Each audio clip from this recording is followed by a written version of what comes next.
Friends, ಇವತ್ತು ನೋಡಿ ಧಾರವಾಡದಲ್ಲಿ ಬಂದಿದ್ದೀವಿ. ಇದು ಯಾವುದೋ ದಂಕಣಾಚಾರ್ಯ ಕಟ್ಟಿಸಿದಂಥ ಒಂದು ದೇವಸ್ಥಾನ ಇದೆ. ಇದು ಸುಮಾರು 300 ವರ್ಷಗಳ ಕಾಲ ಹಳೆಯದಾದ ದೇವಸ್ಥಾನ. ಇದು ಪ್ರಸ್ತುತ ಬಂದಿರೋದು ಇವಾಗ JSS ಕಾಲೇಜಿನಲ್ಲಿ ಅಂತೇಳಿ. ಇದು JSS ಕಾಲೇಜಿನ ಆವರಣದಲ್ಲೇ ಕಂಡು ಬರ್ತಿದೆ ದೇವಸ್ಥಾನ. ನೋಡ್ತಿರ್ಬೋದು ಅಲ್ಲಿ ಮುಂದೆ. ಇದು ಸುಮಾರು ಉದ್ದ ಒಂದು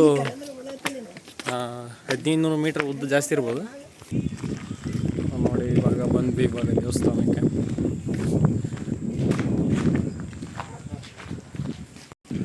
ನೋಡಿ, ಇದು ಮೈಲಾರಜ್ಜನ ದೇವಸ್ಥಾನ ಅಂತ ನೋಡ್ತಿರ್ಬೋದು. ಇಡೀ ಧಾರವಾಡನೇ ಅರ್ಧಕ್ಕರ್ಧ ಕಾಣ್ತದೆ. ಇದು ತುಂಬ ಎತ್ತರವಾದ ಪ್ರದೇಶದಲ್ಲಿ ಕಂಡು ಬರುತ್ತದೆ.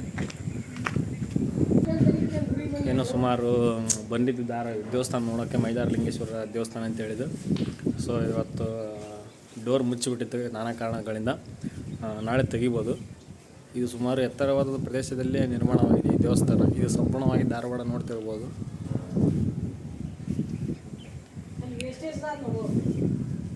ಇರ್ಬೋದು. ಇದು ನಮ್ಮ ಕೊಪ್ಪಳದ ಹುಲಿ ಅಂತೇಳಿ, ಯಾದಗಿರಿ ಹುಲಿ ಅಂತೇಳಿ ಅಂದರೆ ತೋರಿಸ್ತೀನಿ ಬನ್ನಿ.